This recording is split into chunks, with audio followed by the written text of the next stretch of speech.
históricos. Como vimos no filme anterior, a proposta vencedora foi a do Emboaba, a qual é desprovida de informações e provas do início do povoado. Emboaba apenas nos diz que a posse jurídica do patrimônio deu início ao povoado, traduzido pela construção de uma ermida provisória ao padroeiro e dos primeiros arruamentos. Entretanto, não apresentou nenhuma prova ou documentação destas afirmações. A comissão dos professores da USP, encarregada de deliberar sobre o impasse entre os contendores, apesar da falta de provas, resolveu indicar a proposta de Emboaba como a data de fundação da cidade. Pesquisas recentes, entretanto, nos revelam que quem estava certo era o padre Núncio Greco. Quem estava certo era João Rodrigues Guião. Quem estava certo era Plínio Travassos dos Santos. As pesquisas revelaram documentação que comprova o início do povoado de Ribeirão Preto em 1853, contrariando o estabelecido pela lei municipal que definiu a data de fundação da cidade em 1856. Desta documentação, 3 documentos são suficientes para provar que o povoado principiou em 1853. O primeiro documento é um documento oficial da Câmara Municipal de Casa Branca, a qual Ribeirão Preto pertencia em 1853. Este documento é o termo de posse do primeiro fabriqueiro da Capela da Barra do Retiro, datado de 12 de abril de 1853, e se refere à nascente Capela da Barra do Retiro do distrito de São Simão. Primeiro é preciso saber que Barra do Retiro é o primeiro nome da localidade de Ribeirão Preto. Nascente significa que já principiou, que já houve o evento inicial do seu processo de constituição. Já ocorreu o ato inaugural da sua fundação. Nascente significa ainda que está em processo de constituição, portanto recente, ou seja, considera-se que estamos de posse de um documento evidente dos primeiros dias da existência da Capela da Barra do Retiro. Uma referência clara e direta ao nascimento da capela.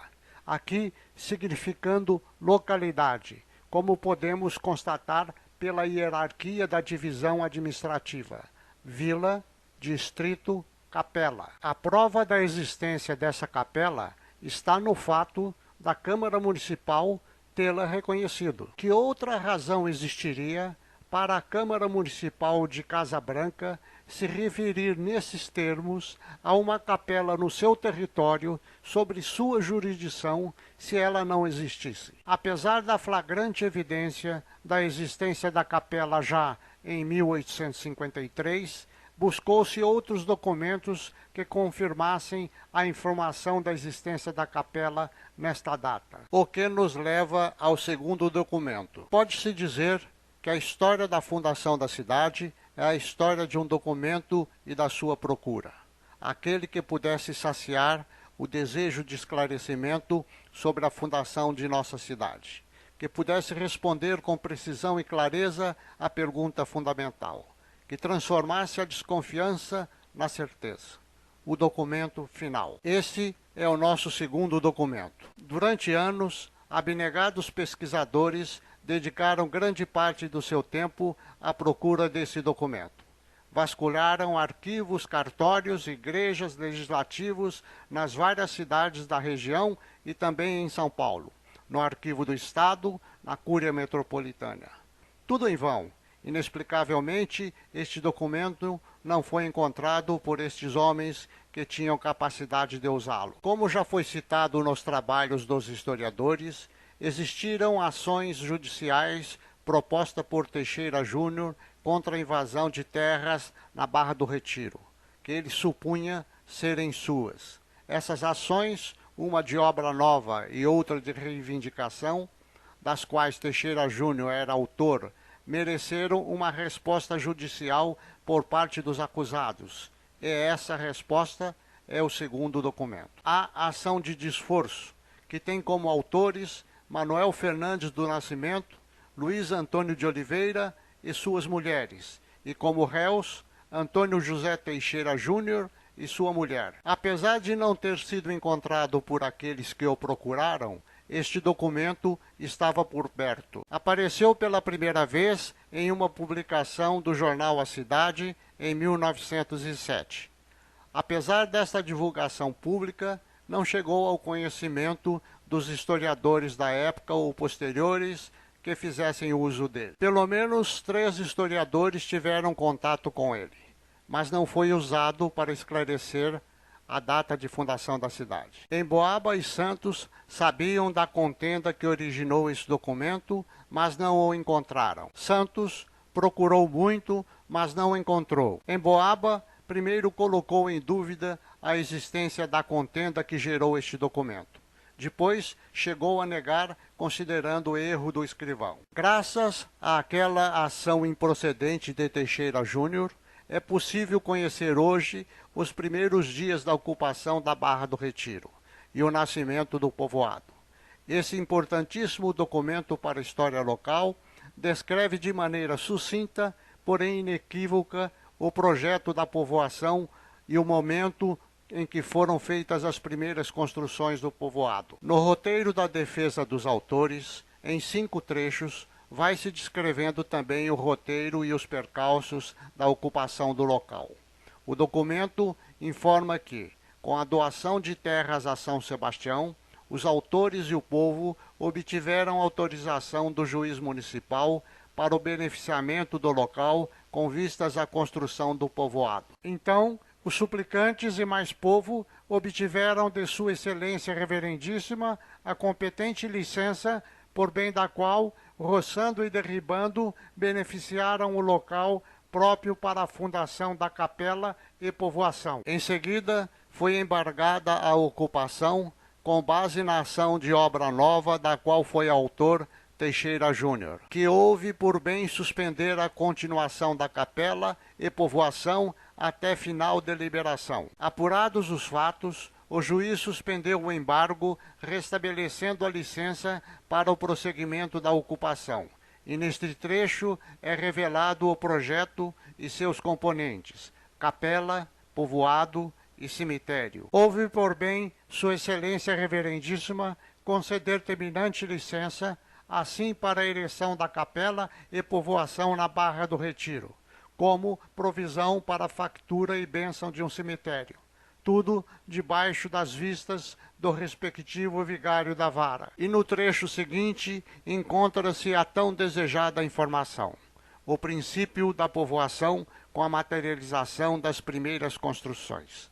A despeito do empate judicial, o povo já tinha começado a ocupação do local, e neste trecho é revelado o momento inicial da povoação. Construíram algumas pessoas do povo, não embargadas, uma capelinha e algumas casas, no mesmíssimo lugar beneficiado e destinado para a povoação na Barra do Retiro. Num trecho seguinte, é reafirmada a ocupação da Barra do Retiro, pretextando ter sido esbulhado da posse daquele terreno, Barra do Retiro, por algumas pessoas do povo, que no mesmo têm edificado algumas casas. Este documento revelador registra os movimentos iniciais da ocupação da Barra do Retiro, de forma precisa e indiscutível, e não há como contestar e muito menos ignorar. Caberia perguntar se poderiam permanecer dúvidas quanto ao início do povoado em 1853. Alguém poderia acreditar ainda na categórica afirmação de Emboaba de que não há hipótese de existência de povoação na Barra do Retiro antes da divisão judicial de 1856. Talvez, não por razões lógicas, mas pelo status dessa afirmação endossada por especialistas e sancionada por uma lei municipal. A improvável existência dessa eventual dúvida, entretanto, levou-nos a procurar por mais uma prova de que o povoado realmente existia antes da divisão judicial de 1856, ou seja, antes de 19 de junho de 1856, eliminando assim qualquer suspeita que eventualmente possa perdurar e comprovar definitivamente que 1853 foi o ano de fundação do povoado. Essa prova foi encontrada em um documento do juízo da delegacia de Franca, e esse é o nosso terceiro documento. No inquérito policial daquele juízo, que tinha como indiciado Antônio Ferreira de Brito, cidadão daquele município que foi acusado de enriquecimento ilícito, intimado a prestar depoimento, relatou que um dos lugares em que esteve e ganhou dinheiro foi Ribeirão Preto. E depois seguiu para o Ribeirão Preto, usando sempre da medicina, e lá recebeu mais animais e dinheiros, e lá comprou uma escrava de nome Maria, a qual foi de Luiz Borges de Aquino, por 500 mil réis, cujos títulos foram passados lá por Silvério Claudino da Silva, que lá se achava, e lá mesmo recebeu uma besta preta por 100 mil, a qual lhe deram em pagamento de suas curas e remédios. Observa-se que ele relata com detalhes os eventos ocorridos na sua estada em Ribeirão Preto. As datas dessa sua permanência em Ribeirão Preto não são reveladas. Mais adiante, outra referência a Ribeirão Preto foi feita por Silvério Claudino da Silva, que na condição de testemunha também foi interrogado e confirmou as afirmações de Brito, que também esteve em Ribeirão Preto. Respondeu que indo desta vila ao arraial do Ribeirão Preto a tratar a Laurentino de Tal, que se achava preso na cadeia desta vila, e estando um dia de falha em dito arraial, em casa de Soares de Tal, e lá lhe apareceu um fulano, conjunto com o interrogado, aquele cujo nome não se lembra, pediu a ele, respondente, para passar um título de uma escrava ao interrogado Brito, cuja escrava se achava presente, e fora no título declarado ser vendida por 500 mil réis. Uma das testemunhas foi o mencionado Soares. Também viu o mesmo interrogado receber uma besta em preço de 100 mil réis, a qual ele, respondente, viu o interrogado nesta vila. Porém, dia e mês não recorda. Como se pode constatar, também neste trecho não foi mencionada a data desse episódio. Porém, esse inquérito policial judiciário foi iniciado em 12 de 6 de 1856 e terminou em 18 de 6 de 1856. Portanto, a estada de Brito em Ribeirão Preto foi evidentemente anterior a essa data, ou seja, fica patente e comprovada a existência do povoado antes de 19 de 6 de 1856. O que pode ser mais definitivo como prova da existência do povoado que os testemunhos do acusado e testemunha perante um juiz, quando dizem ter estado no arraial. Se esse lugar não existisse, certamente seria contestado pelo juiz. A aceitação pelo juiz dessa justificativa, por sua vez, é também o testemunho do magistrado de que a localidade existia contemporaneamente aos fatos. O que temos agora são 3 documentos apontando para 1853 como o ano de fundação da cidade. O primeiro, referindo-se ao seu nascimento. O segundo, descrevendo esse nascimento em detalhes. O terceiro, comprovando que essa ocupação inicial foi definitiva, perpetuando-se como um movimento de urbanização que deu origem à cidade de Ribeirão Preto. Esses 3 documentos, com grande capacidade comprobatória, mesmo isoladamente, em conjunto passam a referendar um ao outro, formando uma base documental sólida, que comprova o nascimento e existência do povoado no ano de 1853, de forma inquestionável e definitiva.